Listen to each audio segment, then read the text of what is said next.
Oh, brother. So, believe me, for the fifth video of today, there were a number of things that we could have chosen to talk about.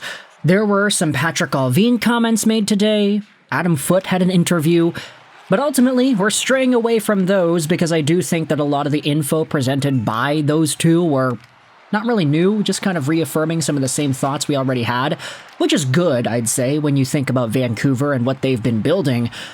But instead, what I wanted to focus on today was Frank Seravalli.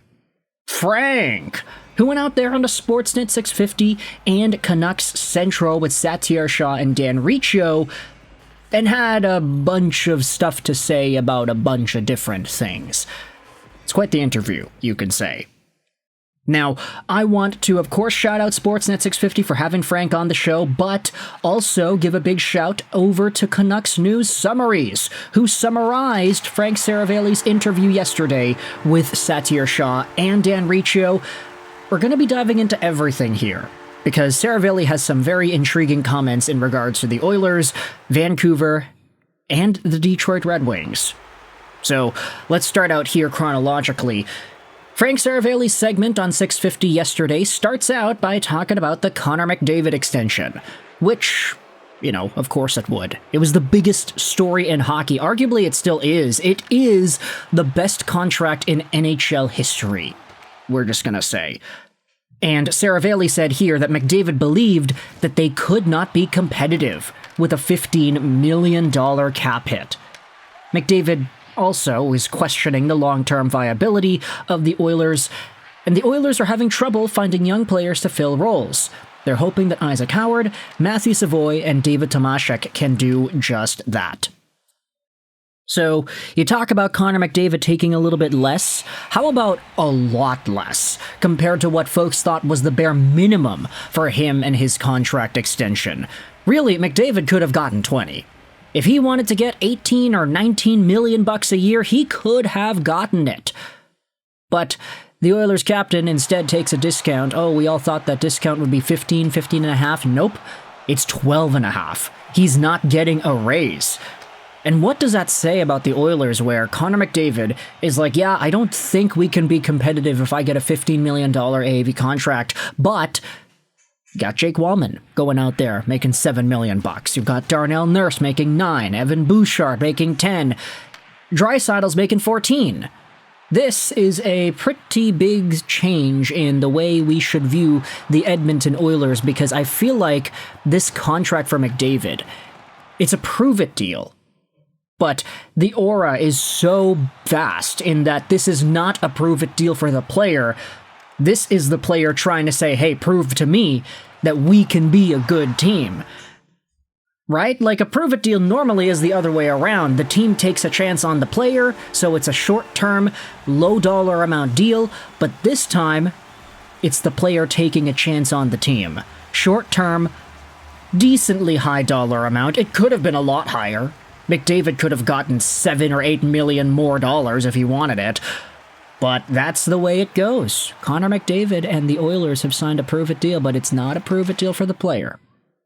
Now, in regards to young players, yeah, it's been kind of difficult. Matthew Savoy had some moments in the preseason. Isaac Howard hasn't looked all that great. He got called up, I'm pretty sure, so he's back up there. He's hopefully going to try to get his legs back under him. But Edmonton's having a tough time finding these young guys. Maybe that's why they paid Vasily Podkolzin around $2.9 million. Anyways, let's go over to the next segment here. Seravalli also spoke about the Vancouver Canucks on this radio hit. He says with their defense and goaltending, the Canucks should be a very competitive team. Management have made it abundantly clear that they are looking for a center. Rutherford moves on from mistakes quickly, and Seravalli says the Canucks also hope the trade market would materialize. That unfortunately never happened. Now, speaking about trades, Seravalli says at the bottom here, keep an eye out on Lekkerimaki and Willander.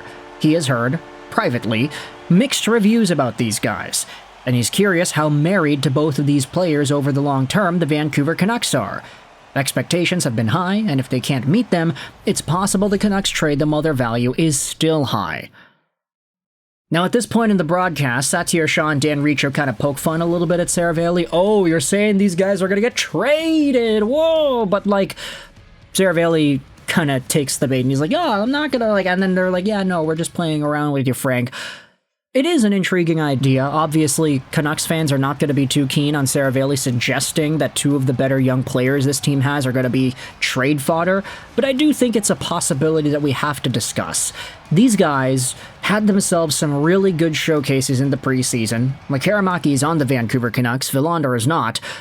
And their value is really, really high right now, especially for Lekkerimaki after those goals that he had scored in the preseason. The guy was firing it in from the OB spot. That one-time shot of his is lethal. And NHL teams around have definitely started to take notice. If Lekkerimaki starts off the season cold, he takes a long while to get going and he doesn't look good after a few weeks. If that's the point that things get to and Vancouver's like, darn, like, we gotta do something here. If an unassuming NHL team is demanding Lekkerimaki in a trade, which will give Vancouver the center that they want, there could be an inclination to make that trade from Vancouver's perspective. This is all under the assumption that guys like Lekkerimaki and Willander do not continue to impress. Obviously, the opposing perspective is there too. If Lekkerimaki just gets a goal a game, then there's no reason to trade this guy away. He makes the team better. But Seravalli's saying internally he has heard some maybe different thoughts about these guys compared to what the fan base might think, so just keep an eye out for that. We can make an entire other video talking about Lekkerimaki and Willander getting traded, but of course that's a very difficult subject to approach at this time. Then finally, Frank Seravalli goes out there and talks about the Detroit Red Wings, and he throws some pretty big shade over here. Take a look at this. They start out by talking about Jake Walman, who just signed a 7x7 extension yesterday with the Edmonton Oilers.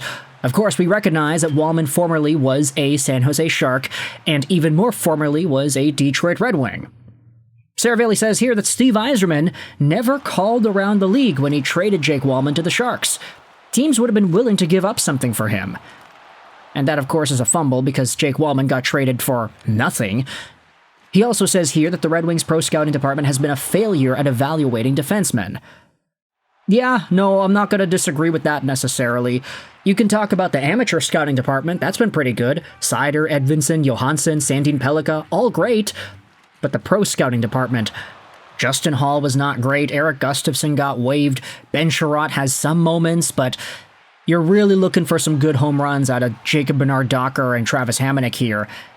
And Seravalli also says here that the Red Wings don't have a playoff defense group, which I don't know if I necessarily agree with that. I mean, Ben Sherratt was a Stanley Cup finalist defenseman after all. Say what you want about how good he is, but this is a guy who does have experience and he can be just a brick wall to play against.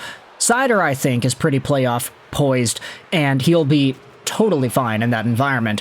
You could honestly say the same thing about Edvinsson. I wonder how Johansson and Sandin Pellikka would fare in the postseason, but ultimately the assessment here that the Red Wings don't have a playoff defense group, I think a lot of that just chalks up to inexperience. I do understand the sentiment, though, that Detroit's pro scouting department could have done a lot more with getting defensemen over the past few years. It hasn't been an area of strength for this hockey team.